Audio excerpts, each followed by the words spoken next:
É possível que você tenha tido um pastor que expulsava os irmãos da igreja ou que trocava a liderança a todo momento.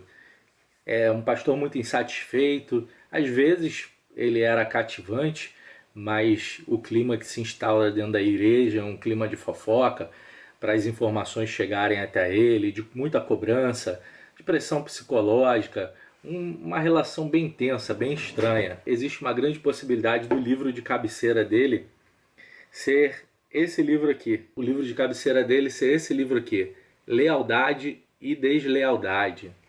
Ele é o livro de cabeceira dos lobos, não dos pastores. É um livro que ficou famoso no meio de algumas lideranças evangélicas. É bom que a gente conheça eles. Ele pode ser fruto dos teus aborrecimentos. Pode ser que você estava convivendo numa igreja, servindo de muita boa vontade, não sabia a cartilha que comandava a igreja, e a cartilha era esse livro: Lealdade e Deslealdade. Você achava que dentro da sua igreja o livro era a igreja de um livro único da Bíblia Sagrada, era o livro que regia a sua igreja, mas o comportamento do seu pastor titular, do seu pastor sênior ou do seu profeta, como são termos utilizados pelo autor do livro, para definir essa liderança máxima, que é uma liderança divinal para o autor do livro.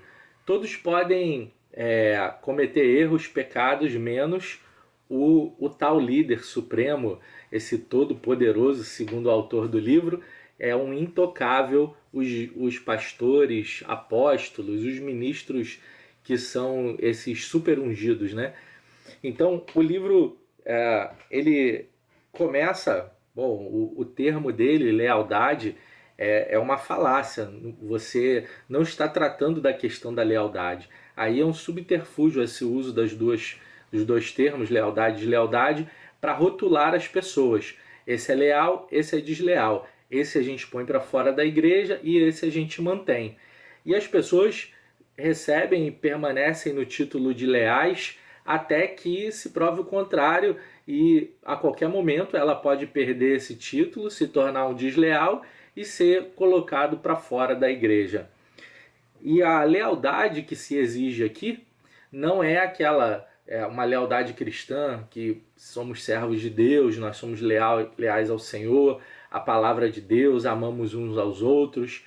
Ela é personalista, é a lealdade àquela uma pessoa, aquele um líder ungido especial, e uma lealdade canina. Nós vamos ver aqui que a forma como o livro trata é uma forma de adestramento que é feito das pessoas.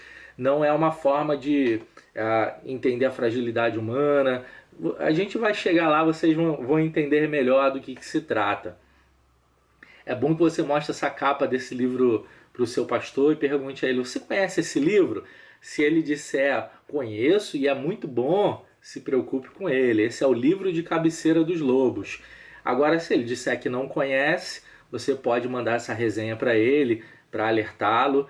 Ou se ele conhece e desacredita do livro, vai falar: é um livro horrível. Então o seu pastor ele está indo por um bom caminho se ele fizer boas críticas a esse livro aqui, que é um livro desnecessário, e ele faz o desserviço para a igreja do Senhor.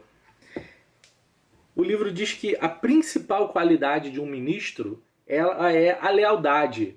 A principal característica de um servo de Deus, aquele que faz a obra de Deus, é a lealdade.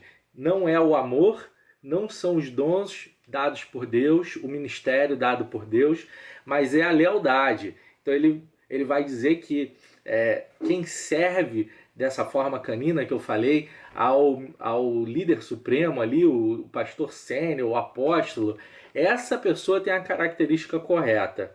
É uma afirmativa antibíblica. Nós vemos na Bíblia que a fé, a esperança e o amor são os dons que durarão eternamente. Nós sabemos também que a definição de ministério ela é dada por Deus através da vocação, do chamado. Nós nos sentimos chamados a um determinado ministério, recebemos os dons espirituais para exercer o ministério, dons naturais, e nós então exercemos nossos ministérios. Mas para o autor do livro, não. A lealdade é o mais importante. Então não importa se o irmão ele é amável, se ele tem dons para exercer, se ele tem um chamado do Senhor, se ele não for leal ao tal profeta ou o pastor sênior, ele está fora. Ele recebe todas as características de um Judas, de um Absalão, de Satanás e vários outros vilões bíblicos. Nesse livro, os irmãos da igreja são vistos a todo momento como potenciais desleais. Eles podem virar inimigos a qualquer momento. Então o livro alerta que o pastor sênior fique de olhos abertos, todo momento julgando os irmãos da igreja, porque pode descobrir neles uma pessoa potencialmente desleal. Ele afirma, inclusive, que pessoas feridas e pessoas que possuem opinião própria, pessoas que ficam muito silenciosas, pessoas que são muito pensativas, pessoas que são críticas, pessoas que omitem suas opiniões e uma série de outras características humanas, normais, características que tem épocas que você está mais crítico, tem época que você está mais silencioso, tem época que você está mais pensativo, você está julgando melhor as coisas. Essas características são vistas como pessoas que estão se tornando desleais. E ele dá os motivos para isso. Sempre dando referências bíblicas super vazias, furadas, referências bíblicas que não casam com a fala dele. Quem tiver curiosidade de ler o livro vai saber do que eu estou falando. Por exemplo, afirma que o líder, se ele está pregando, o líder inferior, se ele está pregando, ele tem que mencionar o nome do seu líder superior, o pastor sênior. Assim como, ao orarmos, nós falamos que oramos em o nome de Jesus. Então, o autor do livro, ele compara o presidente da igreja, o apóstolo, como o nome de Jesus que é citado em nossas orações. Ele se eleva ao nível de mestre, ele se eleva ao nível de divindade no livro. O pastor sênior, então, ele recebe esses atributos de um profeta, de um cara inerrante, uma inerrância papal, as características que o catolicismo dá ao Papa de ser inerrante, de fazer a interpretação correta das coisas, de ter uma palavra final sobre tudo. E se a Reforma Protestante fugiu disso, ela é resgatada agora através desses movimentos e na indicação desse livro aqui. O livro afirma, volta e meia, que se você recebe uma ordem aí do seu líder, do seu pastor presidente, mesmo que você não concorde, você cumpra. Por quê? Porque no exército, os soldados, quando recebem uma ordem, eles não duvidam, eles simplesmente cumprem. E faz um jogo de palavras e uma mistura de universos diferentes, como o do exército e da vida cristã, da vida da igreja, justificando e trazendo muitos argumentos para que você obedeça cegamente o tal do seu profeta. Diz inclusive que o profeta, o pastor sênior, o apóstolo, que o líder maior da igreja, ele é um cara que não erra, ele comete equívocos. O que fazer com essas pessoas que o livro acaba indicando que são pessoas desleais? Como eu disse, pessoas pensativas, críticas, pessoas que exortam. O apóstolo Paulo exortou o apóstolo Pedro, e Pedro era um líder dentro da igreja, ele era um líder no meio dos apóstolos, ele recebe muito destaque pelo Senhor, ele é visto na igreja católica como o primeiro papa, o bispo de Roma, né? Mas mesmo assim, quando ele estava vacilando, Paulo diz que foi lá e exortou a Pedro, porque estava se comportando de maneira diferente com os gentios, aqueles que não eram judeus. Era uma forma de tratar quando estava perto dos judeus e outra quando estava distante dos judeus. Então Paulo exorta Pedro, e não é problema nenhum, a vida cristã é feita disso, um exorta o outro, mas isso é impossível para um pastor sênior, um pastor presidente. Isso não pode chegar, essa atitude é uma demonstração de deslealdade. Então o apóstolo Paulo seria considerado um desleal em fazer essa exortação para Pedro. Pelo contrário, o servo leal, quem é leal, ele deve diminuir os erros do seu profeta, tem que chamar de um equívoco, ou tem que amenizar, tem que justificar ele. O livro levanta diversos argumentos de como você defender esse seu profeta. E a solução que o autor do livro dá para poder resolver esse problema da deslealdade não é o do discipulado, o de ensinar a fé cristã, o da correção, o da longanimidade, o que o mais forte na fé suporta o mais fraco na fé, não é da oração, ela é da investigação, da descoberta dos desleais, dos sintomas de deslealdade, para que essa pessoa seja expulsa da igreja. Eles ousam afirmar que a pena para uma pessoa desleal é a pena de morte. Chega a esse absurdo. Então, o autor do livro ele dá dicas de como descobrir se a pessoa está caminhando para a deslealdade, se ela se torna desleal, e você tem que expulsar essa pessoa do convívio da igreja antes que ela cause um dano. E você também tem que preparar o terreno caso um tal desleal desse ele consiga chegar até um final de uma rebelião, de uma crítica a algo maior, para que não desmorone o império ali do cara, né? O império ali do tal pastor sênior, do tal líder, do tal apóstolo. Então, a questão da lealdade, ela não é o quanto somos leais a Deus, o quanto somos leais na vida, né, internamente, para nossos relacionamentos, não é o quanto somos leais uns com os outros, mas é o quanto é leal ao pastor sênior, ao líder supremo da igreja. Então o livro ele só foca nisso, na uma pessoa, uma personalidade, e o quanto ela tem que ser servida e o quanto se tem que investigar. As pessoas que estão envolvidas nesse processo, elas devem ser as fofoqueiras de plantão, sempre levando a informação para o tal pastor sênior, contando quem falou mal dele, o que falou, o que deixou de falar, porque na pena delas se tornarem também desleais. Se elas não contarem durante a investigação do tal pastor, ele vai tanto punir o desleal principal e todos aqueles que sabiam da informação e não contaram. Então é um clima de fofoca que é estabelecido dentro dessa comunidade de fé, estimulado pelo próprio líder da comunidade de fé, o que é uma loucura muito grande, né? Dos versos bíblicos que são atribuídos aqui sobre um desleal, um deles é João 10:10, que fala que o ladrão não veio senão para roubar, matar e destruir.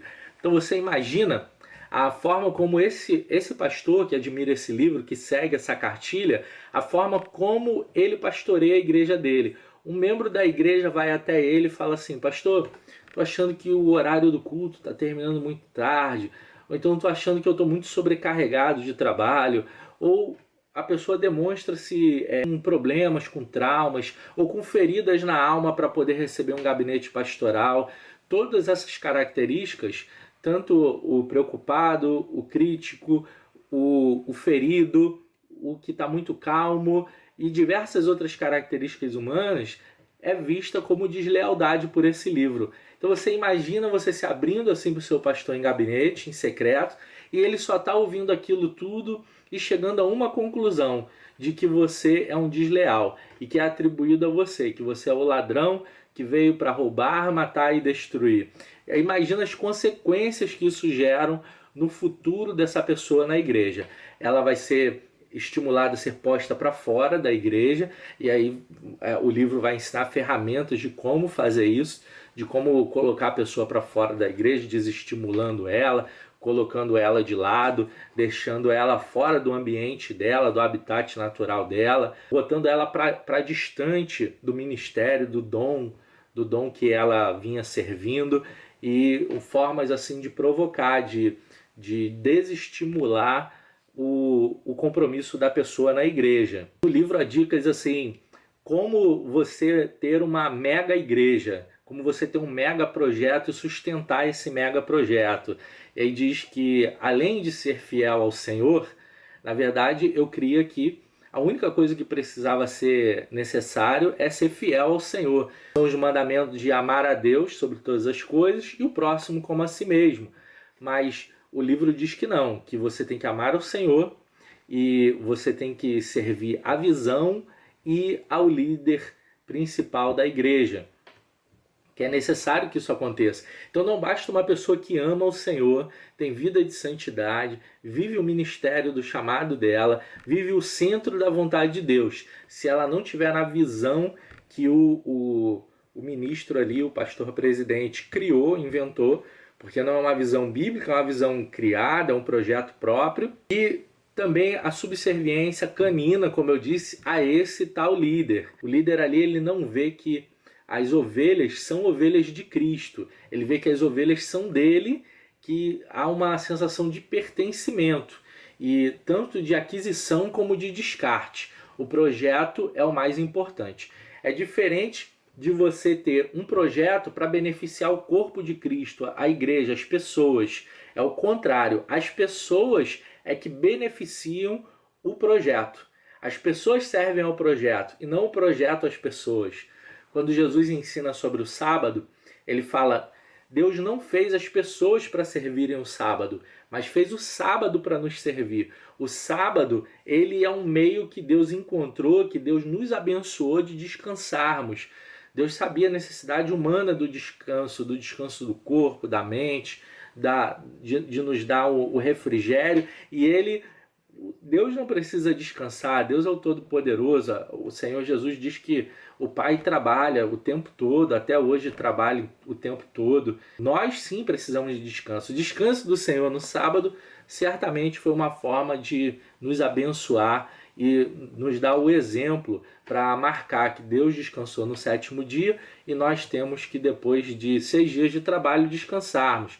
Mas aí é o sábado de presente para a gente. Assim como os projetos, as estratégias, o conforto da igreja, ele é feito para servir o corpo de Cristo, servir aos irmãos, aqueles que são salvos e também os que vão ser alcançados. Mas para essa mentalidade, a mentalidade desse perfil de um pastor lobo, não. São as pessoas que têm que se enquadrar ao projeto. E se elas não se enquadram ao projeto, elas estão descartadas. O livro desconsidera que a igreja é uma comunidade de fé e que é um corpo vivo e que cada pessoa traz a característica para o corpo. Então, o tipo de arte que é feito na igreja, o tipo de obra que é feita, as ideias, os projetos, a forma de ensino, o conteúdo, ele tem a ver com o corpo que está ali, tem a ver com a característica de cada indivíduo e que dá a forma para aquela igreja, dá a forma para aquela comunidade local. Mas no livro, e o perfil de um líder lobo, tudo vem da cabeça dele, tudo vem do desejo, da vontade dele, de uma forma egocêntrica, e as pessoas têm que tomar a forma dele. Se elas não tomarem, elas estão descartadas. Então, se você entra numa igreja dessa, você se enquadra àquela forma. Você não acrescenta, você não traz a sua criatividade. A sua criatividade, o seu serviço, ele está limitado ao projeto do tal profeta. Se ele estiver fora, ele não é absorvido, ele não dá forma para a igreja local. E nesse modelo pernicioso de liderança, o líder ele é tudo. E os seus subordinados, eles não são nada, são apenas acessórios. São como peças de um motor que podem se desgastar e ser trocadas a qualquer momento. Mesmo você que esteja servindo nesse tipo de liderança atualmente, amanhã o descartado pode ser você, amanhã o substituído pode ser você. A sujeição a esse tipo de liderança, que você precisa de uma sujeição muito grande, ela vai demandar de você seu tempo, o tempo de qualidade com a sua família, recurso financeiro, a sua opinião, as suas decisões, os seus desejos, porque vão te exigir tudo. É algo que vai exigir tudo, não para servir o Senhor, servir a Deus, mas para servir a pessoa. É uma liderança personalista. No capítulo 2 passa a ser descrito como é o processo da pessoa se tornar desleal. Então, todo cristão, qualquer convertido, ele pode ser um futuro desleal. E como eu disse, são características super-humanas, supernaturais, que são acusadas como características de deslealdade. Depois que você é rotulado como um desleal, não há nada que faça mudar na cabeça do tal líder quem você é. Então, como eu disse, a pessoa pode estar em consagração, em santidade, no centro da vontade de Deus, mas se o tal líder rotular ela que ela é desleal, ele vai difamar ela, vai fazer os processos todos que empurrem a pessoa para fora da igreja. Não há nada que faça mudar na cabeça do tal líder que serve a essa cartilha do livro da lealdade e deslealdade, que vai fazer mudar que essa pessoa pense que ela é uma pessoa de Deus. Então não importa se a pessoa é um homem de Deus ou uma mulher de Deus, se é alguém santo, se não é, se é consagrado ao Senhor. Ele ressalta que a característica mais importante é a lealdade. Então, se ela ama o próximo, nada importa. O que importa é a lealdade. Vamos lembrar então que o pressuposto desse livro é que esse super líder, esse super ungidaço aqui, que ele nunca erra. E qualquer erro dele vai ser amenizado, vai ser diminuído. Ele não pode ser encarado como um pecado. E não se diz que o tal líder peca, e até que ele erre. O livro diz que tem que ser classificado como um equívoco. Um pequeno equívoco. É algo muito pequeno. Porque o importante é a super unção dele, é a super liderança, o super chamado, é a unção dele que nós queremos atrair para a gente. Por isso nós o servimos dessa maneira super dedicada, porque a questão é essa, que o ungidaço ele não erra. Agora, as pessoas que estão abaixo desse super ungido, essas não podem quebrar a unha, senão elas vão ser classificadas como desleais, elas vão ser vistas como um Judas. O capítulo 2 ele segue afirmando que há muita necessidade de sempre identificar os desleais, porque os desleais podem colocar em risco a construção do projeto desse tal líder ungido. Os olhares, a forma de governar a igreja dessa pessoa sempre vai ser com a pulga atrás da orelha, sempre preocupado que alguém vai estar planejando contra ela, e quando um cai, já tem um outro inimigo se levantando, e ela vai estar sempre eliminando. O livro diz que a poda dos desleais tem que ser feita a todo momento.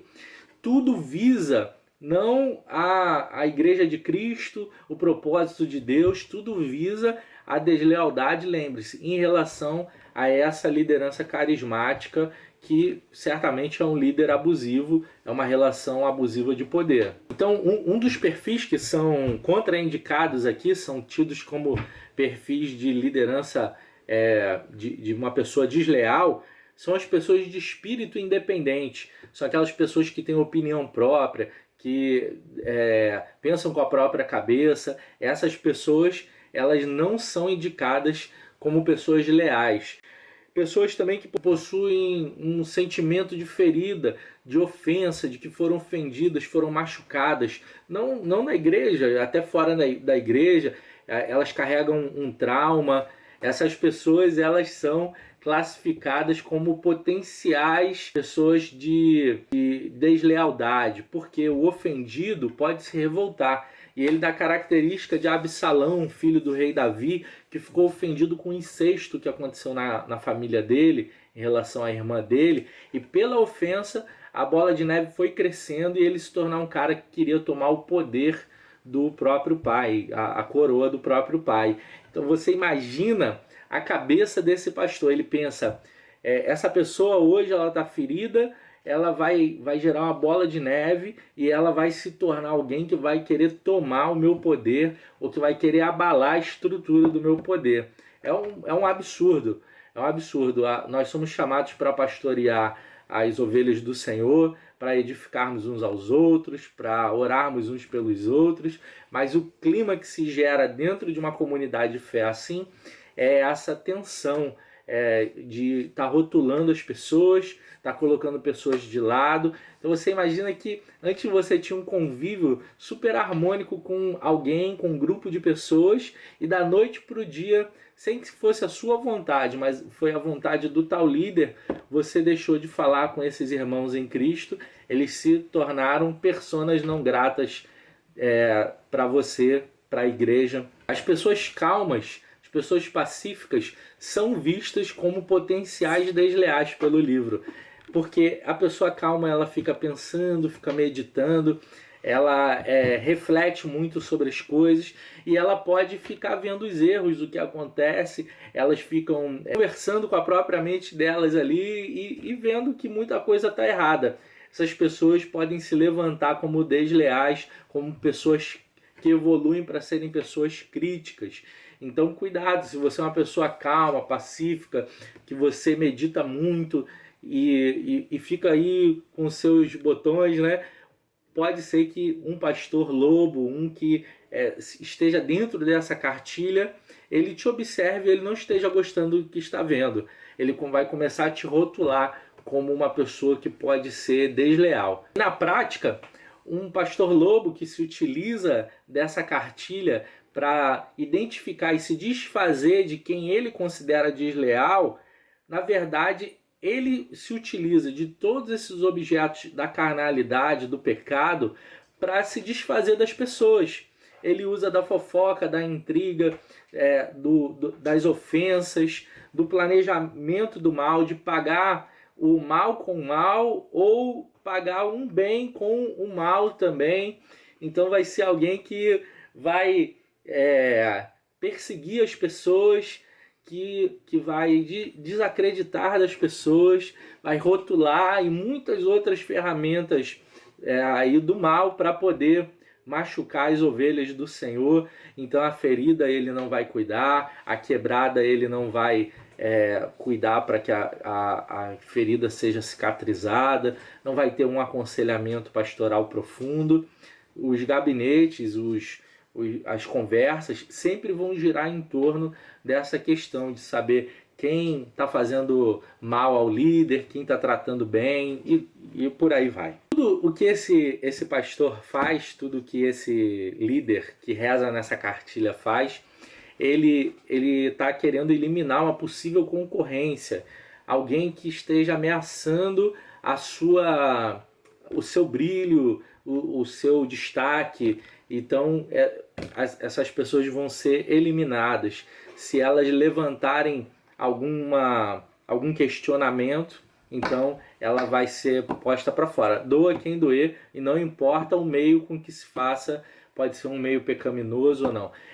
E as pessoas que servem esse líder, que ainda estão na lista ali dos leais, não importa o que você diga para elas não vão considerar que esse líder está em pecado, que esse pastor titular esteja cometendo um erro gravíssimo.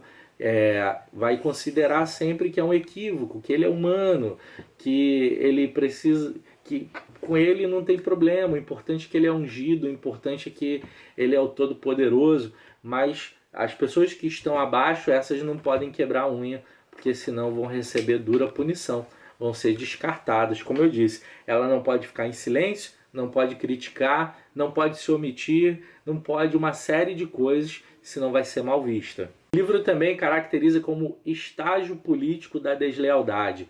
Quando a pessoa que está desconfiada, está insatisfeita, digamos que os membros da igreja, alguns estejam insatisfeitos com esse trato maldoso que o pastor sênior esteja dando em relação às ovelhas, ou a falta de cuidado, a falta de visitas, a falta de gabinetes, de acompanhamento pastoral, e ela resolva dizer isso para alguém: olha, eu estou ferido, eu estou precisando de ajuda. Se a pessoa que ouviu, ela está na rede, na corrente desse relacionamento de contar tudo para o pastor sênior, de fofocar tudo, essa pessoa ela estará plantando coisas ruins para a vida dela. porque além dela estar machucada, ela vai trazer mais ferida para si, como buscando ajuda. Ela busca ajuda dentro da igreja e ela é mais ferida dentro da própria igreja. E é assim que vai ser nesse clima de quem segue a cartilha do livro Lealdade e Deslealdade. Então esse estágio político diz que é um estágio onde a pessoa está procurando uma revolta, está procurando fazer a cabeça dos outros, seduzir os outros. Na verdade, a pessoa está buscando corrigir um problemaço que está acontecendo dentro da igreja, mas a forma de ser da igreja, que está sendo regida por esse perfil, e diga-se de passagem que para uma pessoa ela executar um tipo de liderança assim, ela precisa ter um perfil psicológico específico, ela tem que ter um certo mau-caratismo para conseguir absorver esse tipo de liderança, para poder exercer esse tipo de liderança. Ou ela é um psicopata, ou ela é um narcisista, ou transtorno de personalidade narcisista, ou ela tem traços desses transtornos de personalidade que depende se é uma pessoa super egocêntrica, que só pensa em si, não tem amor ao próximo, não tem compaixão, não tem empatia. E essa pessoa que fica levando e trazendo a informação pro líder abusivo, para esse líder que tem características do transtorno narcisista, ela é chamada na psicologia, na psiquiatria, de macaco voador, assim como do filme mágico de Oz, a bruxa não vai fazer a maldade com a Dorothy, com os outros personagens, o Homem de Lata, o Leão, é o macaco voador que vai lá fazer a maldade. E ele traz de volta a notícia para a bruxa. Então, nem sempre é o próprio pastor que vai fazer a maldade com a pessoa, mas o macaco voador que vai fazer a maldade, ou vai levar uma informação, ou vai trazer uma informação para o tal pastor sênior. Esse é o clima. Então você vê um clima horroroso, um ambiente horroroso, que não é um ambiente de uma igreja saudável, de um cristianismo maduro, de um cristianismo que visa os dons espirituais, que visa a boa relação entre os irmãos. Não é um cristianismo onde Cristo, o nosso bom pastor, se sacrifica pelas ovelhas, mas é um cristianismo falso, fake, em que as ovelhas são sacrificadas pelo bem do tal pastor, né? Então não é um pastor, é um lobo, como o Senhor já nos alerta nas Sagradas Escrituras, em que haveriam lobos no meio do rebanho. Eles se disfarçam e parecem pastor, tem cara de pastor, tem título de pastor, mas eles estão sacrificando as ovelhas pelo seu bem. Dentro desse perfil de igreja, não é admissível que se diga: você achou o culto hoje animado, desanimado? Não é possível que se diga que está sentindo falta de irmãos que saíram da igreja, que está sentindo falta deles, que quer entrar em contato, porque se você disser isso, também vai ser visto como uma pessoa que é desleal, que está querendo dizer algo com isso, que está querendo provocar. Uma pessoa dentro da igreja, ela não pode achar que ela tem uma capacidade maior do que o líder ungidaço. Ela não pode pensar que ela daria uma aula melhor, que ela faria algum tipo de serviço, qualquer coisa que fosse melhor do que o tal pastorzão. Na verdade, o livro ele indica que a pessoa tem que ser fiscalizada nas atitudes, na leitura corporal, se ela se expressa, se não se expressa, que ela tem que ser julgada pelos pensamentos dela, ela não pode pensar, ela não pode imaginar que ela é mais capacitada do que o tal pastor em relação a qualquer coisa, e também a vida particular dela tem que ser analisada, porque o livro indica que o marido, a esposa do tal líder, ou da moça que seja líder, ela tem que ser observada para saber se ele não está casado com uma Jezabel, se o marido ou a esposa dão bons conselhos. É uma fiscalização abusiva da relação, da vida particular de quem essa pessoa é. Então não se espante se o casamento for atacado, se o marido ou a esposa forem atacados, o pensamento, as conversas privadas, tudo isso você não vai ter liberdade numa igreja com essa liderança de lobo, essa liderança abusiva. Lembre-se, livro Lealdade e Deslealdade, é o livro de cabeceira dos lobos, não dos pastores. É claro, como você acha que vai ter paz dentro de uma igreja que tem esse perfil de liderança? É uma liderança que está sempre provocando, machucando os irmãos, expondo eles, colocando para fora. Essa liderança está atraindo os revoltosos, ela está atraindo os insatisfeitos, ela está a todo momento ofendendo e não querendo ser ofendida, fofocando e não querendo ouvir fofocas a respeito dela, criticando sem querer ser criticada. É uma liderança um todo-poderoso querendo fazer o que bem entende e não querendo receber nenhuma crítica de volta. Então ela ofende, ela machuca, e se ela for ofendida, ela diz: está vendo? São os desleais que estão fazendo isso. E segundo o autor, como deve se portar uma pessoa que é leal? Ela tem essa lealdade canina. Ela se submete a qualquer coisa, ela tem que fazer coisas, mesmo que contrariem a consciência dela, mesmo que não seja a vontade dela. Se o líder mandou, tem que fazer. Alguém chegar até ela para falar mal a respeito do líder, digamos que o líder está cometendo um crime. Chegar para falar para ela, ela precisa amarrar a cara contra essa pessoa que está falando mal do líder. O líder, ele vira um homem intocável, uma mulher intocável, uma pessoa que não pode receber críticas de forma alguma. Então, para o livro, a poda constante dos desleais, ela é super necessária. No capítulo 3 fala como tem que cortar os desleais a todo momento. Você não está tratando dos feridos a todo momento, você está expulsando eles a todo momento. Você tem uma igreja onde a circulação, o renovo das pessoas, no pior sentido que isso possa ter, em que pessoas não ficam muitos anos na igreja, uma minoria vai se submeter a esse tipo de servidão, a maioria vai fazer um fluxo muito grande no interior dessa igreja. Então não importa o número de pessoas que tenham dentro da igreja, poucos ou muitos, ela vai estar sempre girando. Se tiver muitos, vão ter muitos novos, muitos saindo, muitos que saíram. E aí a rotatividade ela acontece. O capítulo 3 diz que uma ferramenta para derrubar um desleal é a exposição. Então tem que se planejar algo que exponha essa pessoa. Então o livro ele recomenda como um crime de assédio moral, de você realizar a exposição dessa pessoa ao público, de expor essa pessoa, de machucar essa pessoa, para que através do constrangimento, da exposição, ela se sinta envergonhada e queira sair da igreja e abandonar, porque o objetivo final é que a pessoa peça para sair, como no filme Tropa de Elite, ela pede para sair, porque ela não resiste o assédio moral, ela não vai resistir àquela pressão, aquele ambiente, aquela bolha da personalidade, uma pessoa abusiva, a pessoa não suporta. Também é necessário que se faça ensinos. A aula de escola dominical, as pregações vão reforçar essa questão desse tipo de discipulado, esse tipo de servidão, os benefícios dele, o castigo para quem não pratica. Vai estar sempre retroalimentando essa questão.